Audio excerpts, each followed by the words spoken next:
El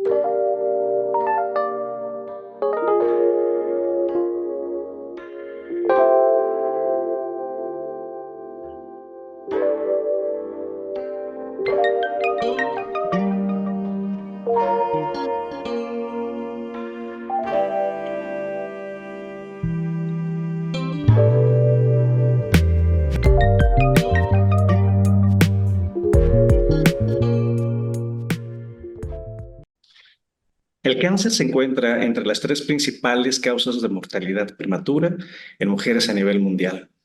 De los 2.3 millones de mujeres que mueren prematuramente por cáncer cada año, 1.5 millones de muertes podrían evitarse mediante la prevención primaria y otras 800,000 muertes podrían prevenirse si todas las mujeres tuvieran acceso a cuidados óptimos contra el cáncer. Por otro lado, el impacto económico del cáncer en las mujeres también es considerable. Las mujeres tienen más probabilidad que los hombres de enfrentar catástrofes financieras debido al cáncer, afectando significativamente a sus familias, incluso cuando está disponible una atención de calidad. Y por esa razón es que hoy abordamos este tema tan importante en nuestro contexto con la doctora Ophira Ginsburg, quien es coordinadora de la Comisión de Lancet sobre Mujeres, Poder y Cáncer y asesora en investigación clínica en el Instituto Nacional del Cáncer en Estados Unidos. Dr. Ophira, hi, good morning in New York. How are you today? Good morning. Thanks so much. I'm fine. Thank you. It's an honor and privilege to have us with us. And first, I would like to thank you for giving us some space in your agenda. And perhaps I would like to start with the most important question of the day. Please, could you introduce us to Dr. Ophira Ginsburg and her role in global health? Oh, thanks so much for having me. Well, I consider myself a bit of a hybrid. I've done a lot of different things in my career, but I am trained as a medical oncologist and a cancer geneticist, but I became a public health practitioner and researcher sort of by default by working in, first of all, Canada, where I spent most of my life and trained, etc. And I was working in the field of cancer genetics and in women's health, and eventually found myself really motivated to look for why so many women were presenting late in countries where I had the good fortune to work in Vietnam and in Bangladesh. And ultimately, I became an implementation scientist, I guess, by default. I also spent some time at the World Health Organization as a medical officer in the NCD's unit, non-communicable diseases. And back then in 2015, 2016, there were only 2 of us. And we thought, why is that? How could there be only 2 medical officers specialized in cancer at WHO headquarters, right? So it kind of put me on this path to convert my career into entirely focused on global public health and women's cancer control. Well, congratulations on this path. And of course, it is important to have you in leading all these aspects of cancer in women. And precisely regarding the Lancet Commission on Women, Power and Cancer, which I read with most of the attention, what were the primary objectives of this commission? And why it's crucial to focus especially on women in the context of cancer? Yeah, it's a question we're often asked because some people have asked, in fact, before, why a commission on women and cancer? Don't men have a higher risk of cancer than women? And don't men have a higher risk of dying from cancer than women? And the truth is that's correct, but it's not as big a difference as people think. And when you start looking at aspects that impede women's opportunities to understand their risks, to act on their cancer risks, and to seek respectful care, you start to sort of uncover a myriad gender-based discriminations, okay? Discriminations also for women of color, older women, women living in poverty, etc., that really, if those problems were addressed, women could have more equitable access to care and better outcomes overall. And most importantly, if we could address the whole issue of power asymmetries with information, decision-making, and economics, it would benefit people of all genders with respect to their interactions with the healthcare system for cancer, whether they're healthcare providers, community health workers, or people with the lived experience of cancer. Yes, I absolutely agree with you. And it's not about cancer, it's about many other diseases that we see in the population, in particular in chronic diseases also. And in this context, what do you consider are the key findings from the Lancet Commission report that you recently published? Well, I'm going to start with one key finding that I think is overlooked in a way, is that patriarchy, and that's not men, it's a system, systems of society. Patriarchy is really dominating all aspects of cancer research, cancer care, and cancer policymaking.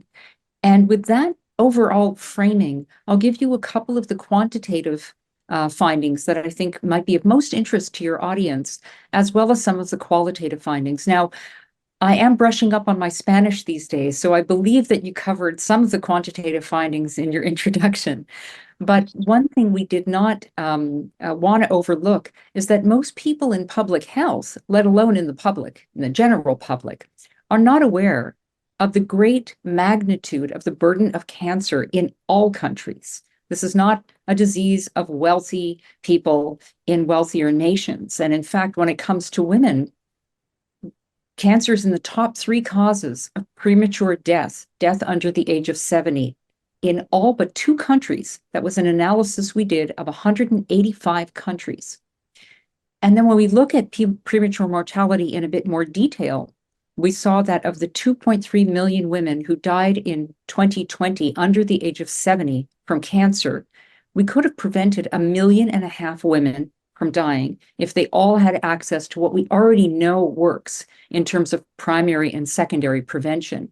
And then a further 800,000 women could have been spared premature death if every woman diagnosed with cancer had access to the optimal care and support to get through their care pathway. That's often overlooked. So that brings me to some of the important qualitative findings that in all settings, including in high-income countries where I was raised in Canada, or my adopted country now, the United States, women living in aspects that render them structurally marginalized due to race, ethnicity, migration status. If they're Indigenous, this is particularly a problem in Canada, for example. We are less likely to see the same outcomes that we have seen for women who are of the dominant race or ethnicity, et cetera, et cetera. And we see this everywhere. So it's these overlapping forms of discrimination that can really serve to have a negative impact on women's experience with the cancer health system. And for that reason, as we'll mention, I think, in the findings, in the recommendations, a gender competency framework needs to be advanced in medical school, not just in, oncology training, et cetera, to overcome those issues. But I don't want to lose the opportunity to mention the nature of the power imbalances and gender-based harassment and discrimination for female health workers is serving to compound these problems for women and men as patients. So some people have asked, why did you tackle women as patients, cancer risk and care and control, and at the same time, look at women as healthcare workers? And we were really inspired by another commission that I hope that your listeners will look at, the Lancet Commission on Women and Health from 2015 with Professor Anna Langer. That was a seminal work, and we really borrowed heavily from that one, where they, for the first time, looked at holistically women's interaction with health as providers of care and recipients of care. And those power imbalances play out in a way that serves to sort of undermine the whole enterprise, or could lift up all of us if we first uncover what those problems are and then set about to tackle those imbalances. Well, in this sense, what do you think are the primary recommendations or the priority actions to address these gender disparities in cancer care? Right. So I think, again, the number one issue is knowing what we've got. What is the state of affairs? What's the reality? So sex and gender, and they are different, sex and gender should be considered in all cancer care research policymaking. And the top line there is the simple fact of reporting, collecting data and reporting data, including all the demographic data as is possible in each country, at country level, at facility level, cancer registries. You'd be surprised. We work very closely with IARC, WHO's Cancer Research Agency, the International Agency for Research on Cancer. And in fact, one of our two co-chairs is the deputy head of surveillance at IARC. And we found even our own publications with IARC, sometimes we don't show the disaggregated data. Maybe it's in an appendix, maybe there just wasn't room, but in fact, you need to know what you're looking at in order to make change. Another major finding, of course, was on the economic side, that women face much higher risk of financial toxicity compared to men. And so we need to look at an economics approach that could be called a feminist economics, which our economics working group did. And I encourage people to read that section carefully, even if they're not pursuing a career in health economics, because there's a lot there and it could be applicable beyond cancer, such as making an investment case that's informed by potentially sex and gender differences at the biological level and the social level.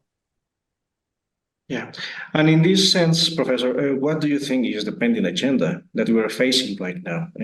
I believe that it's a huge step that we already have this information and this intention to do this, to start doing this specific research, but there should be a pending agenda. What do you think is that? Right. So for those who haven't read the report, or at least I encourage you to read the executive summary and the recommendations, there's 10 key findings and 10 recommendations. But then what? Right. We were very motivated at the start to well, first of all, we have a patient advocacy committee, 7 people from 7 different countries holding us to account at every step. And that's essential. And they kept reminding us that this report needs to be actioned. If it's just a report, we will have failed. So the next steps, once you produce a commission report like this, ideally is developing a set of key performance indicators in public health speak, meaning some metrics and some benchmarks that we can suggest and put forward. And we're doing that now. In fact, we're in the middle, for those of you who are public health researchers, you'll understand the lingo. We're completing a modified Delphi process right now, this week actually, and then we will vote on our first set of core indicators, and we'll publish that in the next 6 months, hopefully in the Lancet. So that's the next step towards making these recommendations actionable in the real world. So the who is it aimed at, the how, and where are we now, and how are we going to measure it and over what time? We will be we will be happy to read all the report. Congratulations one more time on this topic and with this effort. Professor Ophira, the final question that I would like to ask you today is what message would you like to share with the young health professionals that now are watching this interview? Mm-hmm. Well, that's my favorite thing, is talking to young people. And we had 10 mentees as part of the commission. So please feel free to reach out, first of all. You should always feel free to reach out to people like myself. I wish I had done more of that when I was younger. I would also say that if you have an idea and you think, well, maybe I'm crazy, but why can't we just do this? And people might say to you, oh, that's not possible. We'll never get there. Even like with the targets for the cervical cancer elimination strategy, when we first talked about that years ago when I was at WHO, some people thought this was a bad idea because we set the target so high, that we'd have so many people covered by vaccines and screening, that we shouldn't do that because it will be too hard. I say to them, think of those targets, think of those big ideas, okay, as aspirational, but all great advances, all transformational change in global public health and in our lives in general started with one great idea and the first step towards advancing that idea. So don't give up. What a beautiful message. Professor, thank you for share with us your time today. It's really interesting topic, and we will read the lesson commission and follow the papers that you are working in this moment. But I would like to thank you from the Mexican Society of Public Health this time. And let's continue this conversation in the next future. Thank you so much.